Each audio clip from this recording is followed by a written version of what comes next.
India में 2014 से लेकर 2022 तक लगभग 22 करोड़ लोगों ने गवर्नमेंट जॉब का फॉर्म फिल किया। पर क्या उन 22 करोड़ के 22 करोड़ को नौकरी मिल गई? जी नहीं।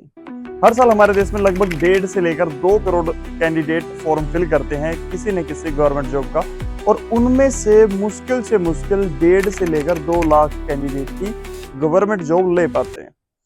तो आज के टाइम में गवर्नमेंट जॉब लेना इतना मुश्किल क्यों हो गया है? क्योंकि पहला सिर्फ गेम था हार्डवर्क का, अब ये एक सिस्टम का गेम बन चुका है। ठीक है, हर कोई व्यक्ति इस सिस्टम को क्रैक नहीं कर पा रहा है। ठीक है, मेहनत तो सारे कर रहे हैं। अगर हर साल लगभग 1.5 से लेकर 2 करोड़ लोग फॉर्म फिल कर रहे हैं तो यकीनन उनमें से 50 लाख तो होंगे मेहनती कैंडिडेट जो मेहनत करके आए हैं, या फिर 20 लाख 30 लाख तो इतने कैंडिडेट होंगे, पर उन 20-30 लाख का भी सिलेक्शन नहीं हो पा रहा। ठीक है, सिलेक्शन हो रहा है सिर्फ 1.5 से लेकर 2 लाख लोगों का, क्योंकि वैकेंसी उतनी ही है।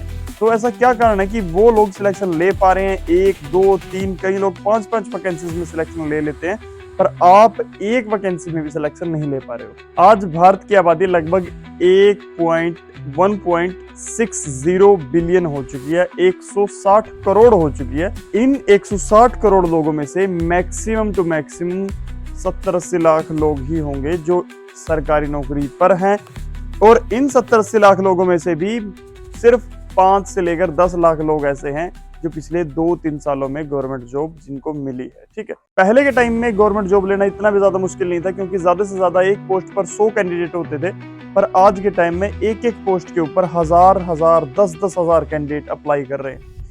तो क्या सिस्टम है, कैसे पढ़ना चाहिए, क्या स्ट्रेटजी रहनी चाहिए, उन सब के बारे में बात करेंगे। तो क्या कारण रहते हैं कि हम सिलेक्शन नहीं ले पाते, क्या हमारी कमियां रहती हैं और कैसे उन कमियों को दूर किया जा सकता है, उस पर आज बात करेंगे। तो वीडियो में आगे बढ़ने से पहले अगर आप इस चैनल पर नए हैं तो प्लीज सब्सक्राइब जरूर करें और शेयर कर दें अपने दोस्तों के साथ जो आपके साथ किसी भी गवर्नमेंट जॉब की तैयारी कर रहे हैं परंतु सिलेक्शन नहीं ले पा रहे। हर साल लाखों कैंडिडेट एक गवर्नमेंट जॉब का सपना देखते हैं। ठीक है, एक स्टेबल, सिक्योर्ड और रिस्पेक्टफुल लाइफ, पर हर व्यक्ति इसको अचीव नहीं कर पाता।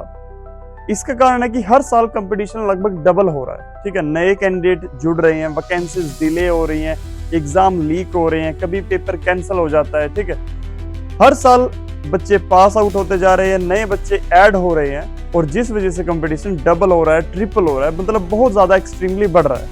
तो सबसे पहले हम जानते हैं कि कारण क्या रह रहे हैं कि जिसकी वजह से सिलेक्शन नहीं हो पा रहा। सबसे पहला कारण है एक्सट्रीम कंपटीशन। पहले जिस एक पोस्ट के लिए 10 व्यक्ति अप्लाई करते थे, अब उस सिंगल पोस्ट के लिए 100 व्यक्ति अप्लाई कर रहे हैं, 1000 व्यक्ति अप्लाई कर रहे हैं, 1000 पर्सन अप्लाई कर रहे हैं। तो कैसे प्रोबेबिलिटी जो है वो लगभग 1/10 से 1/100 और 1/1000 गिर चुकी है। मतलब एक सिलेक्शन लेने के लिए जो प्रोबेबिलिटी है वो 1/1000 हो गई है। दूसरा मेन कारण है लिमिटेड वैकेंसी। पहले जो डिपार्टमेंट हायर करते थे, जितनी वैकेंसीज होती थी वो उस पॉपुलेशन के हिसाब से परफेक्ट थी, परंतु आज भी वही पुरानी वैकेंसी आज भी चल रही है, जबकि पॉपुलेशन उस समय की पॉपुलेशन के 10 गुना हो चुकी है। जैसे हम हरियाणा सरकार की ही बात कर ले, हरियाणा सरकार में अभी भी हजारों लाखों पद, लाखों शायद ज्यादा हो गया, पर हजारों पद खाली हैं।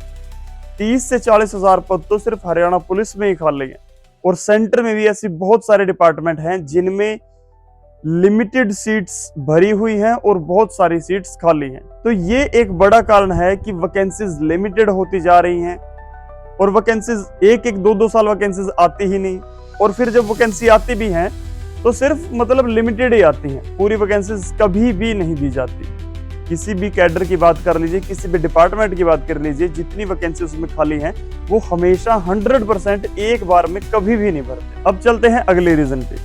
किसी भी कैंडिडेट का सिलेक्शन ना हो पाने का सबसे मेन रीजन होता है फेक प्रिपरेशन। मतलब बहुत सारे कैंडिडेट ऐसे होते हैं जो लाइब्रेरी में जाते हैं, सुबह 10 बजे चले जाते हैं, शाम को 5, 6, 7 बजे वापस आते हैं, पर वहां बैठकर सही मायने में पढ़ाई सिर्फ 1.5-2 घंटा ही करते हैं। बाकी टाइम या तो वो स्क्रोलिंग करने में लगा देते हैं या फिर अपने दोस्तों से बातचीत करने में वेस्ट कर देते हैं। और इनमें से बहुत सारे कैंडिडेट ऐसे भी होते हैं जो 4, 5, 6 घंटे पढ़ रहे हैं, परंतु वो सिर्फ हार्ड वर्क कर रहे हैं, वो सिर्फ रट रहे हैं चीजों को। स्मार्ट वर्क भी जरूरी है, सिर्फ हार्ड वर्क, सिर्फ चीजों को रटने से सिलेक्शन नहीं होता, स्मार्ट वर्क भी चाहिए। तो ये थे मेन रीजन जिसकी वजह से आपका सिलेक्शन नहीं हो पा रहा है, जिसकी वजह से किसी भी कैंडिडेट का सिलेक्शन नहीं हो पाता। अब बात करते हैं स्मार्ट वर्क की, अब बात करते हैं उस तरीके की जिसको फॉलो करके आप सिलेक्शन ले सकते हो, उस स्ट्रेटजी की बात करते हैं जिससे आप सिलेक्शन ले सकते हो। सबसे पहली बात तो है कि अपना टारगेट क्लियर रखो। आप जिस भी एग्जाम की तैयारी कर रहे हो, जिस भी एग्जाम की तैयारी कर रहे हो, उसको क्लियर रखो कि हाँ आप उसी एग्जाम की तैयारी कर रहे हो। एक टारगेट, एक बार में सिर्फ एक टारगेट लेके चलो। ऐसा नहीं कि आप एसएससी जीडी भी दे रहे हो, आप एसएससी सीजीएल भी दे रहे हो, आप सीएचएसएल भी दे रहे हो, आप कोई और ग्रुप डी का एग्जाम भी दे रहे हो। ऐसे में क्या होता है कि आपका माइंड जो है वो हर आने वाले एग्जाम के लिए, जैसे आज आपका एसएससी जीडी का एग्जाम है और कुछ दिनों में आपका एसएससी जीडी का एग्जाम है, एसएससी या एमटीएस का एग्जाम है, तो उसमें क्या है आपका माइंड जो है वो डाइवर्ट हो जाता है। उतना क्लियर आप एक चीज पर फोकस नहीं कर पाते। किसी भी एग्जाम को चूज करो कि आपको बेस्ट उसकी प्रेपरेशन करनी है। हाँ, बेसिकली आप अदर टेस्ट दे सकते हो, बस ये सोच के कि ये मेरा मॉक टेस्ट है, मेरा टारगेट क्लियर है, मुझे वो एग्जाम क्रैक करना है और उसी की मैं प्रिपरेशन कर रहा हूं। सबसे पहले अपना टारगेट क्लियर करो। दूसरी इंपॉर्टेंट थिंग है डेली डिसिप्लिन। बहुत सारे लोग हम में से ऐसे होते हैं जो पढ़ाई करते तो हैं पर सिर्फ मोटिवेशन मिलने के बाद। जब भी वो कोई मोटिवेशनल वीडियो देख लेते हैं, डोपामाइन हाई होता है उनका और वो पढ़ाई करते हैं, और जब भी उनके डोपामाइन के लेवल्स गिर जाते हैं वो पढ़ाई छोड़ देते हैं। ये दोस्तों दूसरा मेन रीजन है आपकी सिलेक्शन ना हो पाने का। आपको डेली डिसिप्लिन वर्क करना पड़ेगा। डेली का एक फ्रेमवर्क सेट कीजिए, डेली के छोटे छोटे टारगेट सेट कीजिए, उन टारगेट्स को अचीव कीजिए और यकीन मानिए इन छोटे छोटे स्टेप्स से ही एक बड़ी चीज को आप गेन कर पाओगे, एक बड़े एग्जाम को आप क्रैक कर पाओगे। तो जब भी आप पढ़ाई करते हो 40 मिनट्स के 50 मिनट्स के इंटरवल में पढ़ाई कीजिए, बीच में 10-15 मिनट का गैप रखिए।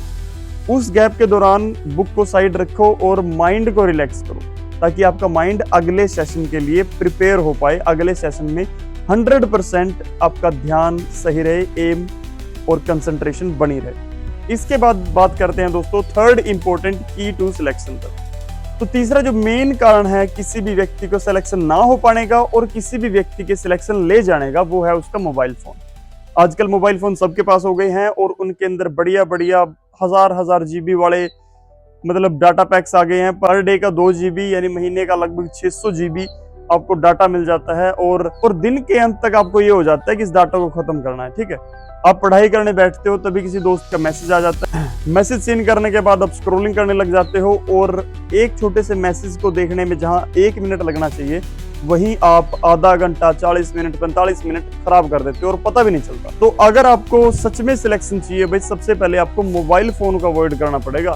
सिर्फ पढ़ने के लिए, सिर्फ इंपॉर्टेंट चीजें देखने के लिए ही मोबाइल फोन को उठाओ। मोबाइल फोन के जो थीम्स हैं, जो एप्स हैं, वो इस तरह डिजाइन किए गए हैं कि आप उनको बार बार यूज करो। उन्हें देखकर आपको फील होता है कि जैसे हाँ इसमें खोल के देख लूं क्या हो रहा है, क्या इंस्टाग्राम पे क्या वायरल चल रहा है। ठीक है, तो इनको आपको अवॉइड करना पड़ेगा। हो सके तो आपके फोन की जो थीम है वो डार्क या फिर बहुत ही ज्यादा मतलब फोन्ट्स वगैरह बिल्कुल ऐसे रखो जिसको देखकर मतलब ज्यादा उतावलापन ना हो, जिससे आप फोन को अवॉइड कर पाओ। और फोन को अवॉइड करना बहुत ज्यादा जरूरी। और सबसे लास्ट और सबसे इंपॉर्टेंट पॉइंट है रिवीजन।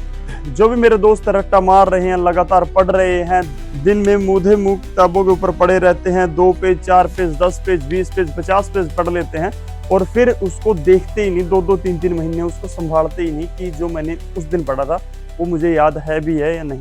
तो रिवीजन जो है वो किसी भी एग्जाम को क्रैक करने का सबसे बेस्ट तरीका है। आप आज जो पढ़ रहे हो, कल नया टॉपिक पढ़ने से पहले उसको 5 मिनट रिवाइज करो।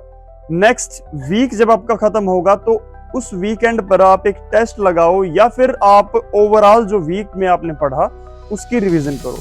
ये बेस्ट तरीका है जिसकी वजह से आपकी मेमोरी शार्प होगी और आप ज्यादा चीजें पढ़ पाओगे, याद कर पाओगे। और रिवीजन के साथ साथ आप मॉक टेस्ट जरूर लगाओ।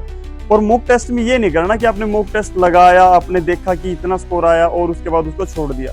मॉक टेस्ट लगाने का असली मतलब होता है उसको एनालाइज करना, उसको देखना कि आप किस टॉपिक में आप वीक हो, किस सब्जेक्ट में आप वीक हो, उस सब्जेक्ट के उस पर्टिकुलर टॉपिक को स्टडी करो। नेक्स्ट जब आप मॉक टेस्ट दो तो उस टॉपिक में आपके नंबर नहीं कटने चाहिए। ठीक है, मॉक टेस्ट लगाने का असली मतलब यही होता है। ठीक है, तो ये थे कुछ बहुत ज्यादा इंपॉर्टेंट पॉइंट जो किसी भी व्यक्ति को सिलेक्शन लेने के लिए जरूर फॉलो करने पड़ेंगे। इनके बिना आप सिलेक्शन नहीं ले पाओगे। और अंत में मैं यही कहना चाहूँगा दोस्तों कि मैं भी इसी भीड़ का हिस्सा रहा हूँ। अब पिछले 2-3 सालों से एक अच्छी जॉब में हूँ, परंतु उससे पहले मैं भी आप सभी की तरह किसी न किसी सेंटर के बाहर खड़ा था, किसी भीड़ का हिस्सा रहा हूँ। तो आप भी इन स्टेप्स को फॉलो करके एक अच्छी जॉब अचीव कर सकते हैं। इसके अलावा एक बात हमेशा ध्यान रखो कि आपका कंपटीशन दूसरों से कभी नहीं है, आपका कंपटीशन है सिर्फ खुद से, कि आप कल किस लेवल पे थे और आप आज किस लेवल पे हो, वो चीज़ सबसे ज़्यादा मैटर करती है।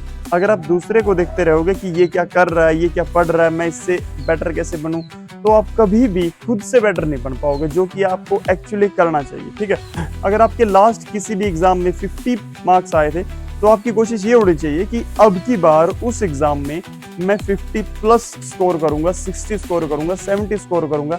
ना कि ये सोचना चाहिए कि दूसरे के भी तो 49 आए थे, मेरे एटलीस्ट 50 तो थे।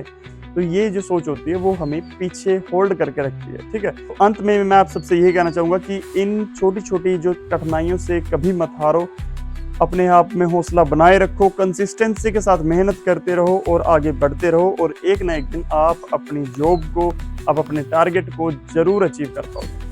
Thank you for watching this video. अगर आपको वीडियो अच्छी लगी हो, इन्फॉर्मेशन लगी हो, प्लीज़ अपने दोस्तों के साथ शेयर कर देना, सब्सक्राइब कर देना इस चैनल को। मिलते हैं अगले वीडियो में। जय हिंद, जय भारत।